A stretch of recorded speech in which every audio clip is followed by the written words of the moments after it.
প্রিয় শিক্ষার্থী বন্ধুরা, তোমরা সবাই কেমন আছো? আশা করি ভালো আছো। তো আজকে আমাদের হচ্ছে আমরা গত পর্বে পড়েছি বাংলা ভাষা ব্যাকরণ নির্মিতির প্রথম পেজে ভাষা এবং কি বাংলা ভাষা সম্পর্কে বিস্তারিত জেনেছি। আজকে আমরা দ্বিতীয় পেজে তোমাদের বাংলা ভাষা ব্যাকরণ নির্মিতি বইয়ের দ্বিতীয় পেজ পড়ব। তো দ্বিতীয় পেজে কি আছে চলো আমরা একটু পড়ে দেখি। বাংলা ভাষা নিজস্ব লিপি আছে। এর আগে আমরা বাংলা ভাষা সম্পর্কে অনেক কিছু জানতে পেরেছি। এখন আমরা এই পেজে দেখতে পাচ্ছি কি বাংলা ভাষায় নিজস্ব লিপি আছে। লিপি মানে কি? সেটা হচ্ছে লিখিত আকারে কোনো কিছু। এখন এখন যেরকম আমরা বর্ণ দেখতে পাই বইয়ের মধ্যে লেখা, লিপিবদ্ধ করা মানে লিখে রাখাকে লিপি বলা হয় আর কি। এই লিপির নাম বাংলা লিপি। যে লিপি ছিল সেটার নাম ছিল কি লিপি? বাংলা লিপি। বাংলা লিপিতে মূলত বর্ণের সংখ্যা কতটি ছিল? 50টি ছিল। 50টি কিভাবে হলো? স্বরবর্ণ। স্বরবর্ণ হচ্ছে 11টি। স্বরবর্ণ হচ্ছে অ, আ, হ্রস্ব ই, দীর্ঘ ই এগুলা। আর ব্যঞ্জন বর্ণ হচ্ছে 39টি। ব্যঞ্জন বর্ণ হচ্ছে ক, খ, ঘ, ঘ এগুলা। প্রায় ২,৫০০ বছর আগে উপমহাদেশে বাঙ্কি লিপির জন্ম হয়। কত হাজার বছর আগে? এগুলা কিন্তু তোমাদের এমসিকিউ আসতে পারে। ২,৫০০ বছর আগে বাঙ্কি লিপির কি হয়? জন্ম হয়। বাঙ্কি লিপির পূর্ব ভারতীয় শাখা ১০ম শতক নাগাদ কুটিল লিপি নামে পরিচিত লাভ করে। কি নামে পরিচিত লাভ করে? কুটিল লিপি নামে পরিচিত লাভ করে। বাংলা লিপি এই কুটিল লিপির বিবর্তিত রূপ। অহমিয়া,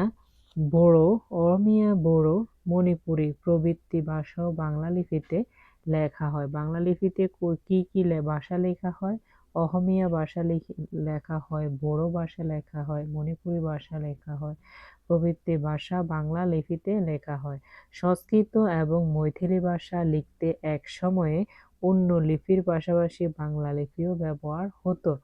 বাংলাদেশের জীবনযাত্রায় প্রায় সর্বক্ষেত্রে বাংলা ভাষা ব্যবহারের বিষয়টি সরকারিভাবে বাধ্যতামূলক ছিল। এছাড়া ভারতের পশ্চিমবঙ্গ, ত্রিপুরা প্রদেশের অন্যতম দাপ্তরিক ভাষা কি ছিল? বাংলা ছিল। এই পর্যন্ত আমরা গত পর্বে বা আজকের পর্বে টোটালে মিলে আমরা বাংলা ভাষা এবং কি বাংলা ভাষা সম্পর্কে আইডিয়া নিয়েছি এবং কি বুঝতে পেরেছি।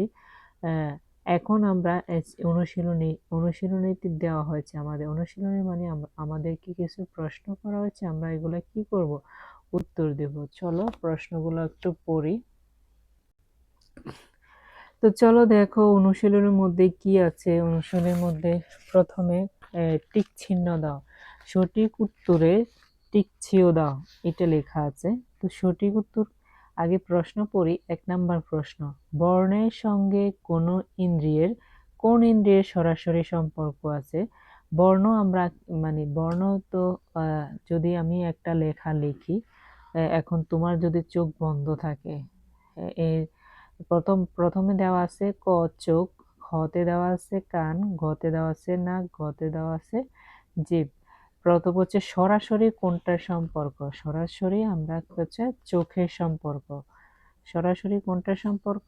চোখের সম্পর্ক। কারণ হচ্ছে এখন তোমার যদি চোখটা বন্ধ থাকে আর আমি যদি মানে বর্ণ লিখি বা শব্দ লিখি, তুমি কি এটা বলতে পারবো আমি কি লিখছি? ক লিখছি নাকি সরেও লিখছি, সরেয়া লিখছি, কোনটা লিখছি? তুমি কি সেটা বলতে পারবে? পারবে না। তো বলতে কখন পারবে? যখন তোমার চোখে দেখতে পাবে তখন, বা কানে শুনতে পাবে। তো দেখতে পাওয়া, সরাসরি দেখার মাধ্যম হচ্ছে চোখ। এরপরে ২ নাম্বার হচ্ছে ব্রেন পদ্ধতি ব্যবহার করে। ব্রেন পদ্ধতি ব্যবহার করে কি কি করা যায়? শ্রবণ শক্তিহীনেরা ব্রেন পদ্ধতি ব্যবহার করে। দৃষ্টি শক্তিহীনেরা ব্রেন পদ্ধতি ব্যবহার করে। দৃষ্টি এটার উত্তর হচ্ছে খ। এটার উত্তর হচ্ছে খ।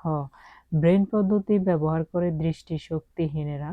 তারপরে ৩ নাম্বার হচ্ছে বাংলা ভাষায় কথা বলে প্রায় কত কোটি মানুষ? আমরা কিন্তু আগের পেজে বা আগের পর্বে আমরা পড়েছি প্রায় ৩০ কোটি, প্রায় ১৫ কোটি বাংলা ভাষায় কথা বলে প্রায় কত কোটি লোক? ৩০ কোটি লোক।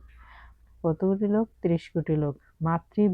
মাতৃভাষী জনসংখ্যক দিক দিয়ে বাংলা পৃথিবীর কততম ভাষা? আমরা কিন্তু গত পর্বে পড়েছি 6ষ্ঠতম ভাষা। নিচের কোনটি ভাষা পরিবারের নাম নয়? নিচের কোনটি ভাষা পরিবারের নাম নয়? আমরা এখানে 4টা লেখা আছে, 4টা, যেমন ইন্দো ইউরোপীয়, আফ্রিকীয়, দ্রাবিড়ীয়, ইন্দো ইরানীয়। তো এটার মধ্যে কোনটা বাংলা ভাষা পরিবারের সদস্য নয়? এটার মধ্যে খ নাম্বার হচ্ছে আফ্রিকীয়। এই আফ্রিকীয় বাংলা ভাষার কি নয়? এই হচ্ছে পরিবারের নাম নয়। তারপর হচ্ছে 6 নাম্বার, ধ্রুপদী ভাষা হিসেবে স্বীকৃত। ধ্রুপদী ভাষা হিসেবে স্বীকৃত কোন ভাষা? সংস্কৃত, পালি ভাষা, অহমিয়া ও ওড়িয়া ভাষা, নেপালি ও সিংহলি ভাষা, হিন্দি ও উর্দু ভাষা। এটা হচ্ছে সংস্কৃত এবং কি পালি ভাষা। নিচের কোনটি থেকে বাংলা ভাষার জন্ম? কেন্তম থেকে, সংস্কৃত থেকে, পূর্ব ভারতীয় প্রাকৃত থেকে, দ্রাবিড় থেকে। এই পূর্ব ভারতীয় প্রাকৃত ভাষা থেকে বাংলা ভাষার জন্ম। পূর্ব ভারতীয় প্রাকৃত ভাষা থেকে। বাংলা ভাষার প্রাচীন নমুনা পাওয়া যায় কোথায়? বাংলা ভাষার প্রাচীন নমুনা পাওয়া যায় চর্যাপদে। বাংলা ভাষার নিজস্ব লিপি কোনটি? বাংলা ভাষার নিজস্ব লিপি হচ্ছে বাংলা লিপি। কি লিপি? বাংলা লিপি। কুটিল লিপি, মণিপুরী লিপি, ভাঙ্কি লিপি, বাংলা লিপি। তারপরে ভারতের কোন প্রদেশের অন্যতম দাপ্তরিক ভাষা বাংলা? ত্রিপুরা প্রদেশের দাপ্তরিক ভাষা কি? বাংলা। কেরালা, ওড়িশা, হচ্ছে হরিয়ানা, ত্রিপুরা।